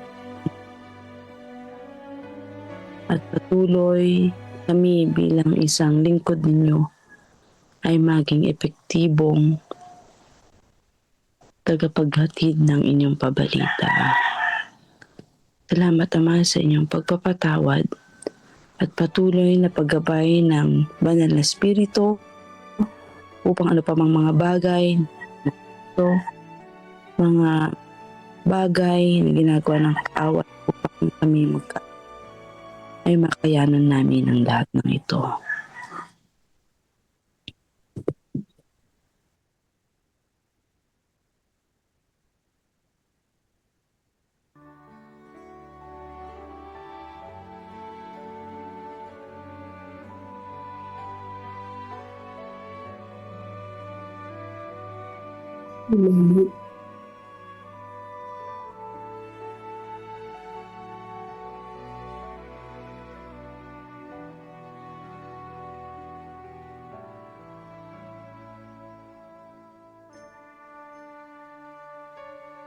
Sa amin pong pagpapatuloy dakilang Diyos, kami po ay lubos na nagpapasalamat sa lahat ng kabutihan na inyo pong patuloy na ipinagkakaloob sa bawat isa sa amin. Tunay na kami pong pinasalamatan ang magandang umaga na inyong pinagkaloob sa amin. Kami po ay patuloy na nakapag-aral na inyong banal na salita, lalo tigit dito po sa God First Morning. Mga banal, pinasalamatan din po namin ang buhay at lakas na amin pong tinatamasa sa mga oras na ito. Maraming pong salamat na hindi mo kami pinababayaan. Tunay o Diyos na ang lahat po ng aming sinagawang pagsamba sa umagang ito ay iniaakyat namin sa inyong banal na harapan at lubos po namin itong pinasalamatan. Ng banal sa aming pong patuloy na paglapit sa inyo. Aming pong inilalapit ang umagang ito sa aming pong mga prayer focus. Ibig ang pinunahan po kami ni Mang Joseph Soriano. Nandun pong sinasama sa kanilang Sister Clara, Pastor Noel, Pastor Raul, Sir Felix Pacheco, at ang aming pong dating pastor na mensahe sa aming pong stewardship ay si Pastor Jordi Campo.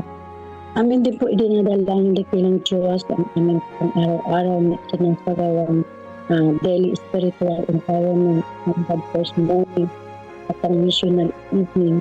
Tunay po o Diyos na napakabuti mo sa amin at kami ay patuloy na lumalago sa aming pong pananampalataya, sa aming pong pagkilahok, sa aming pong CFM-ME. Dinadalangin din po namin anong banal project ng CFPM. In every family, a builder. Tunay po o Diyos na ang mga pamilyang ito na talaga nag-commit sa project na ito ay patuloy pong pagkakain at nawa ay marami pa pong pamilya na tumugon sa gawain ito. Dinadalangin ito natin ng Diyos ng first 100 days goal ng CLPM Tunay po, O Diyos, na napakabuti mo.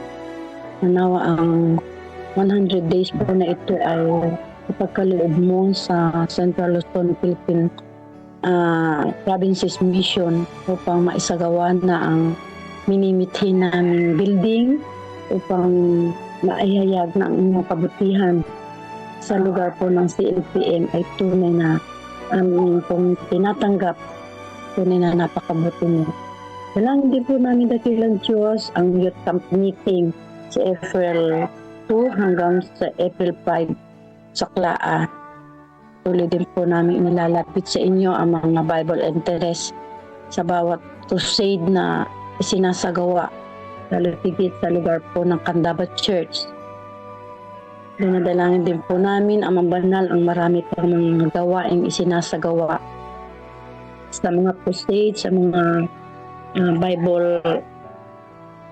Bible studies, sa mga maliliit na gawain. Tunay po, O Diyos, na inyong kasihan, na inyong banal na espiritu, lalo ang mga nangunguna sa mga ganitong gawain, lalo tigit ang mga interest namin. Ang mga interest sa lugar po din ng Bulacan, sa lugar din po ng marami pa pong mga gawain, O Diyos, na hindi ko po halos mabanggit. Ay kayo po, O Diyos, ang patuloy na manguna, tigit sa mga speaker. Nadalangin din po namin, Panginoon, ang San Leonardo 3 months na evangelism. Ito po ay magsisimula sa araw na ito hanggang sa May 30. Nawang ay pagkalugban sila ng magandang panahon at marami pa pong mga kaluluwa na ilalapit sa inyong mananaharapan. Nalangin din po namin ang South Zambales, San Isidro Church Crusade.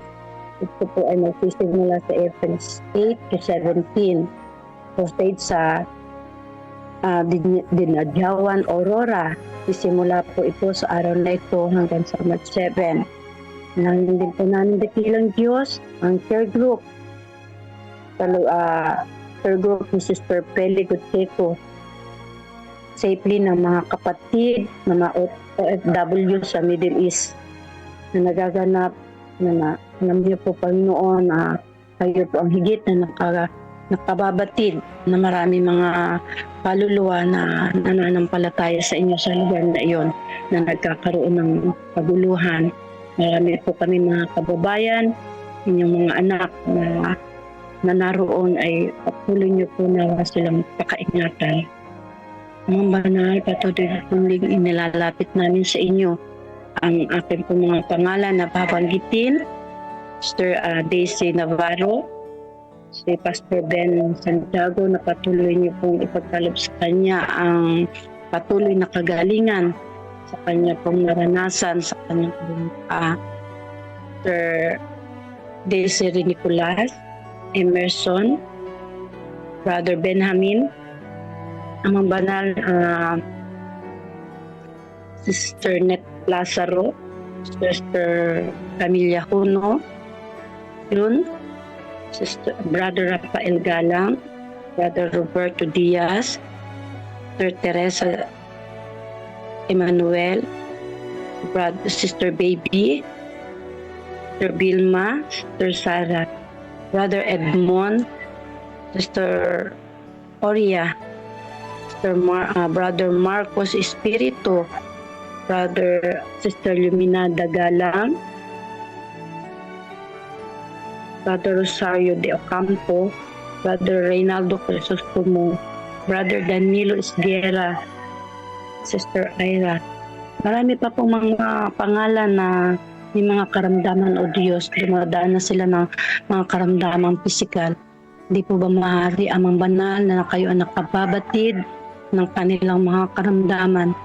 Nawa ang inyong mapagpalang kamay ang patuloy na humipo, patuloy na magbigay ng kagalingan sa kanila.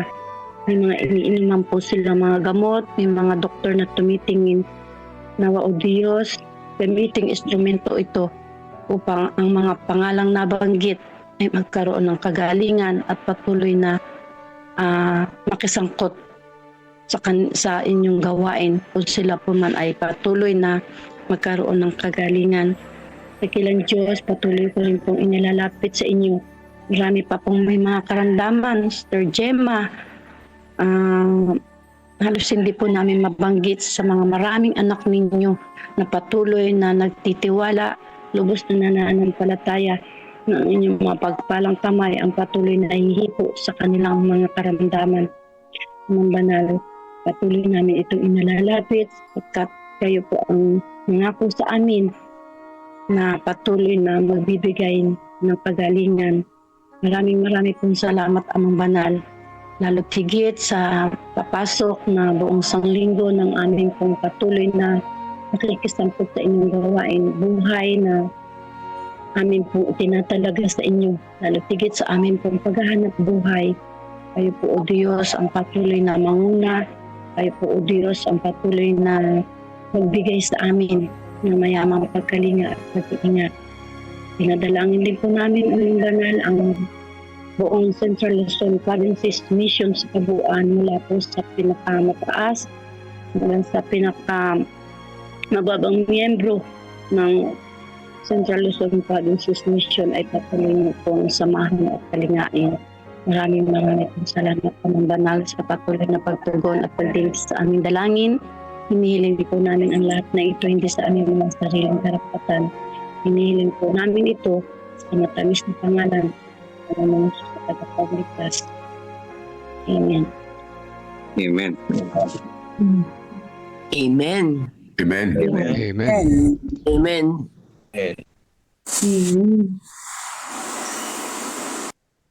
Amen. Ang misyon ay hindi natatapos sa ating mga iglesia. Ito ay patuloy na isinasabuhay sa ating mga tahanan, sa ating mga komunidad at sa bawat puso na nagmamahal sa Diyos. Ngayon, tinatawag tayong lahat na makiisa sa isang dakilang adhikain. Building up for mission. Ang Central Luzon Provinces Mission ay naglulunsad ng isang pambihirang pagtutulungan, ang CLPM Headquarters Development Partnership Campaign. Hindi lamang ito tungkol sa pagtatayo ng isang gusali, kundi sa pagtutulungan ng mga anak ng Diyos upang itayo ang tahanan ng misyon. Isang lugar kung saan uusbong ang mga programa, manggagawa at paglilingkod para sa kaharian ng Diyos. Sa ilalim ng unang pamamaraan na tatawaging 5,000 Families for the Mission Home, inaanyayahan ang bawat pamilya na maging katuwang sa gawaing ito bilang isang Mission Home partner. Layunin nating magkaisa bilang isang malaking pamilya sa pananampalataya. 5,000 pamilya na magpapahayag ng pagsuporta sa pamamagitan ng 1,000 piso bawat buwan sa loob ng isang taon. Ang bawat pamilya ay maaaring makibahagi sa iba't ibang paraan. Una, sa tithes and offering envelope na ilalagay sa others bilang CLPM Headquarters Project. Sa bank deposit o CLPM online giving, at ikatlo sa payroll deduction para sa mga CLPM workers na nais ding maging kabahagi sa programang ito. Ang mahalaga ay sama-samang paglahok dahil sa Diyos, bawat pamilya ay mahalaga. Bilang pagkilala, ang bawat Mission Home Partner ay tatanggap ng Mission Home Partner Plaque at ang kanilang mga pangalan ay itatala sa Wall of Faith ng bagong CLPM Headquarters. Ang mga iglesyang magpapakita ng lubos na pakikibahagi ay kikilalanin bilang Faith Builder Churches. Sa bawat quarter, tayo ay magtitipon sa pasasalamat upang ipagdiwang ang mga kwento ng pananampalataya sa mga panalangin ng pag-asa at ang kabutihang ginawa ng Diyos sa ating kalagitnaan. Ito ay higit pa sa proyekto. Ito ay pagkakaisa. Higit pa sa kontribusyon, ito ay partnership sa misyon ng Diyos. Building up for mission, every family a builder.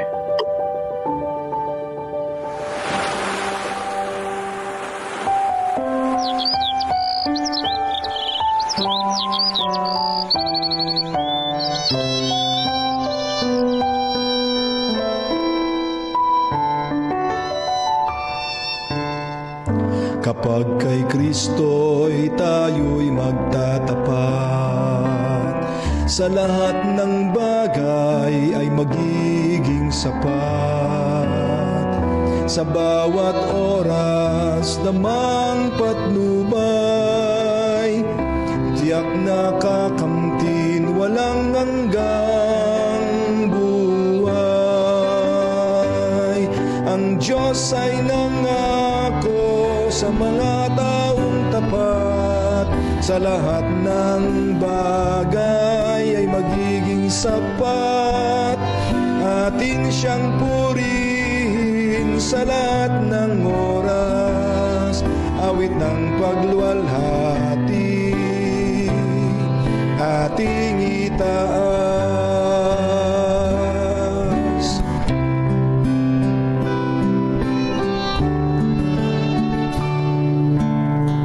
Si Kristo ang ating gawing Panginoon, puso't isip sa Kanya ituon.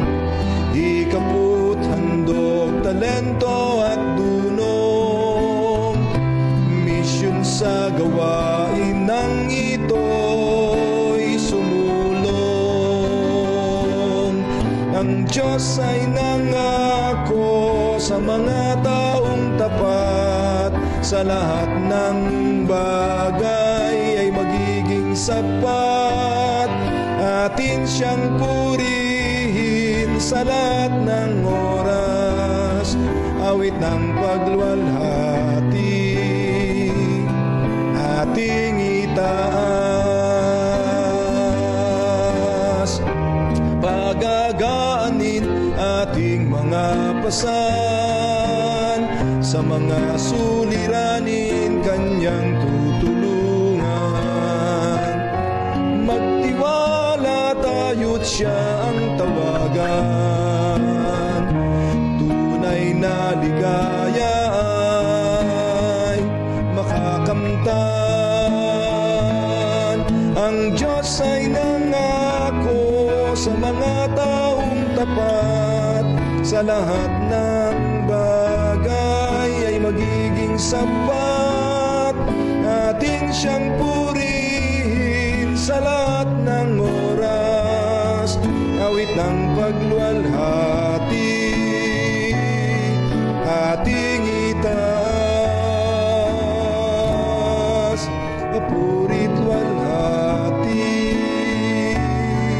sa Kanya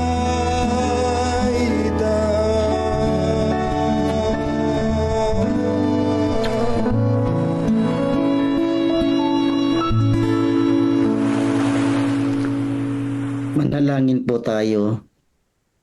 Panginoon naming Diyos, salamat po sa umagang ito. Kami ay nagkaroon ng pagkakataong sumamba at magpuri sa inyo. Salamat po sa inyong mga salita na siyang nagbibigay lakas ng aming pananampalataya. Salita po ninyong nagpapasigla ng aming pong paglilingkod. At salita po ninyo, dakilang Ama, na umaakay sa amin upang magtiwala at lalo pang magpasakop sa inyo na aming pong Panginoon.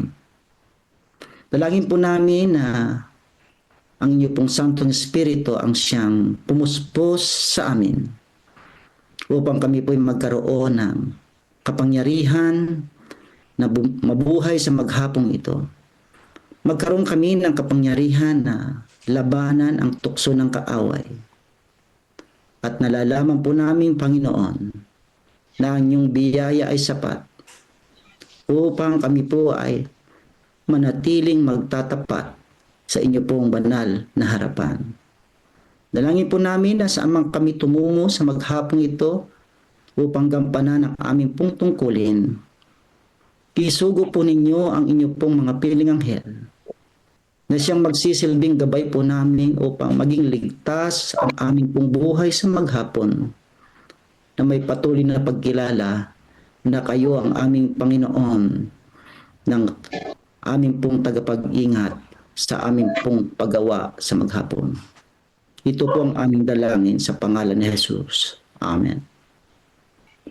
Amen. Amen. Thank you po. Thank you.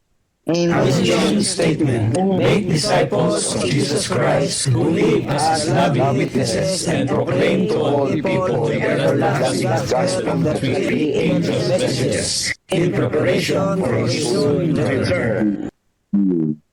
Our method, guided by the Bible and the Holy Spirit, central God's mission, pursue his mission through Christ-like living, communicating, discipling, teaching, healing, and serving.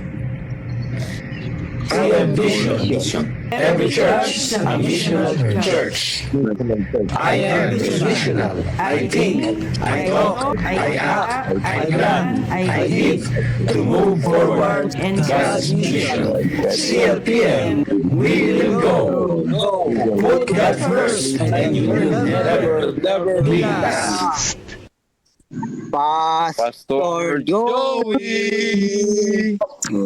Sa katapos-tapusan, mga kapatid, mangagpakasakdal kayo, mga aliw kayo, magkaysa kayo ng pag-iisip, mga buhay kayo sa kapayapaan, at ang Diyos ng pag-ibig at ng kapayapaan ay isa sa inyo. Ang biyaya ng Panginoong Hesukristo at ang pag-ibig ng Diyos at ang pakikipisan ng Espiritu Santo ay sumainyo nawang lahat sa araw na ito. Amen. Good morning, Yasmin. Morning, sir. Good morning. Morning po. Happy God's morning, everyone. Kagawain po ulit tayo, Pastor Joey. Pastor Joey, sa magandang mensahe. God be the glory. Kadarating yun. Salamat po sa Good morning po, Pastor ating mga kapatid. Jun Barredo, thank you. Ingat po kayo dyan. Salamat, Sir Melvin and Brother Edmond. God bless us all po, mga kapatid. Happy Sunday. Irma. Salamat din po. Yes. Po ng Diyos sa pag-host. Good morning. Morning, Brother Melvin. Mga kapatid sa ating Melvin. Happy me. Pastor Marine, thank you po. Tuloy po tayo sa ating missional evening. God bless po. Mamaya po sa ating ME. Brother Edmond. Good morning po sa inyong lahat. Brother Edmond, good night. Nagawain po tayo. Brother Edmond. Good morning po. Pumunta dyan. Brother Esmin. Brother Esmin, ako nga sunod dyan. Halika na. Welcome po, welcome. Melvin. Ayos ah. Dilim-dilim pa po. Gabi pa. Hoy. Brother Johnny. Good morning. Pag nag-donate si Brother Sunny ng bigas dyan, magpalugaw kayo dyan, no? Para may mainit na lugaw Ayan, dyan. Palayan, Brother Melvin. Pwede po. Ayun, no? May magpapalugaw daw si Brother Sunny. Para may lugaw kayo dyan sa madaling araw. Ninong, sige, halika rin eh. Andiyan para si Brother Moises. Po, malapit lang po kami dyan. Ayan. Dali lang kayo. Pag-ibig kayo. Palayan. Pastor JC. Magpag-ibig kayo at saka blood sugar. RBS. Napunta dyan. Siguro dagdagan natin yung programa natin ng 5 minutes health tips. Health tips, oo nga. Maganda po yun, Pastor. Okay. Para okay, di po ba? Kumplito, may health tips tayo. Opo.